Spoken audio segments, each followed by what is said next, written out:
चलिए हम बहावी आंदोलन के बारे में बात करने वाले हैं।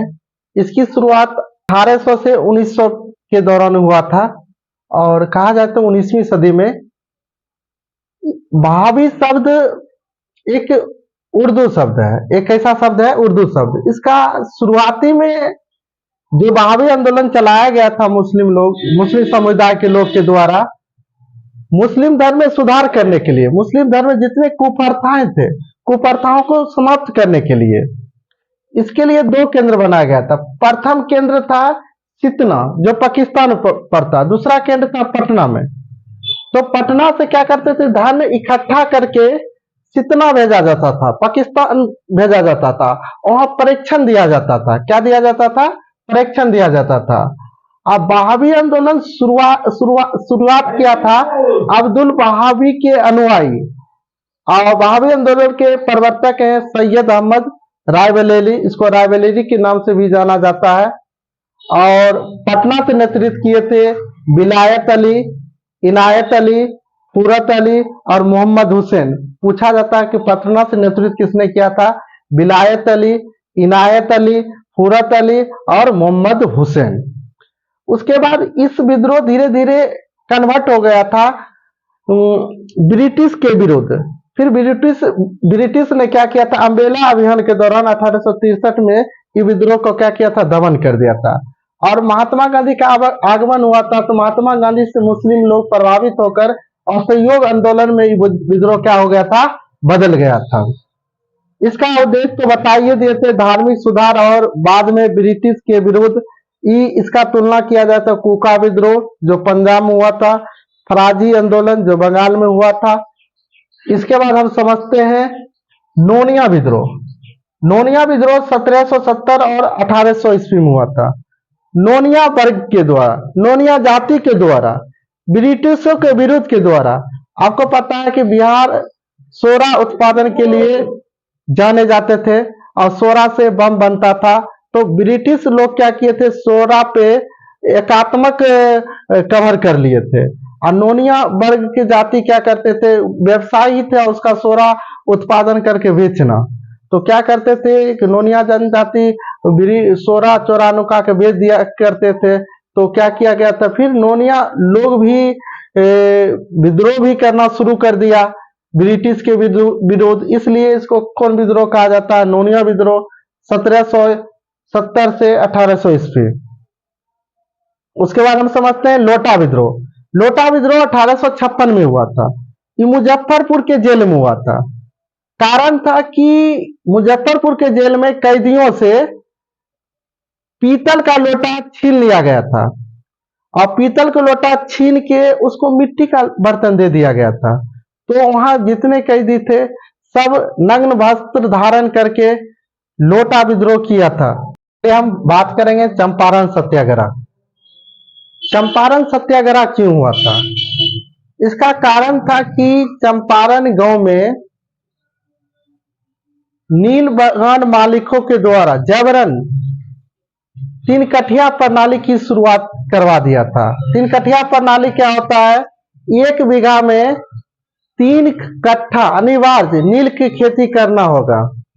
इसके कारण क्या होते थे, नील की खेती में जड़ बहुत बड़ा होता था।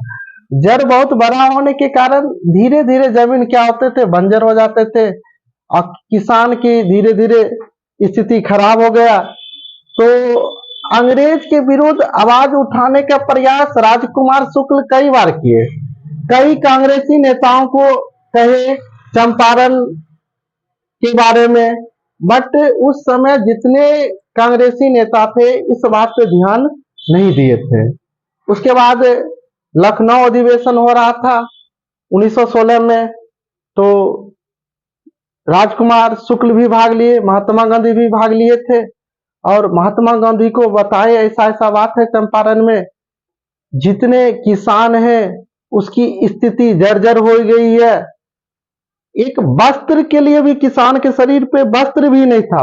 महात्मा गांधी जब चंपारण प्रवेश किए तो देखे कि उनको लगा कि अंग्रेज या बगान मालिक कितना शोषण कर रहा।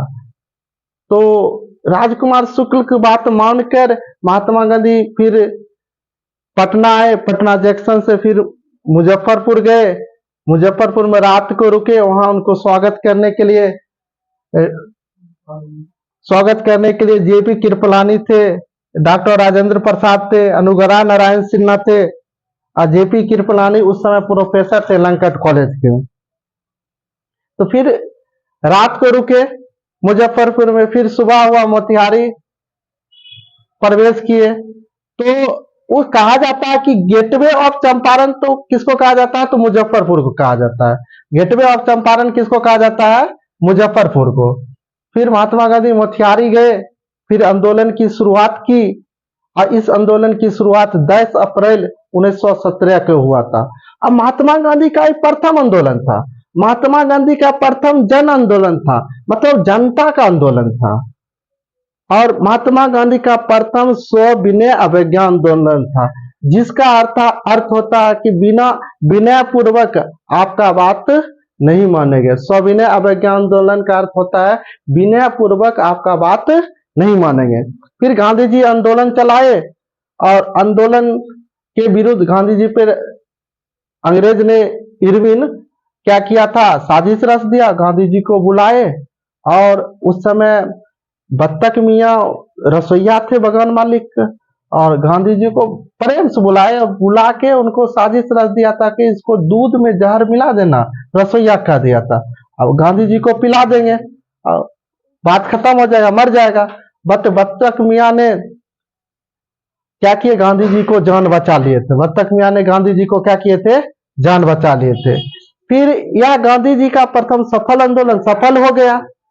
तो फिर एक जांच कमेटी बैठी, जिसको कहा जाता है चंपारण एग्रियन कमेटी, और उस समय बिहार के उप राज्यपाल थे सर एडवर्ड अल्बर्ट, और जांच कमेटी के अध्यक्ष किसको बनाए गए थे, महात्मा गांधी को। और जांच कमेटी में पाया गया कि बगान मालिक हैं, जबरन तिनकठिया प्रणाली करवाते हैं, और किसान को क्या करते हैं, शोषण करते हैं। और धीरे धीरे क्या हुआ था, यह आंदोलन महात्मा गांधी सफल आंदोलन भी हो गया, और बगान मालिक से जितना कर उस लेते, अब 25% टैक्स क्या किया गया था, लौटाया गया।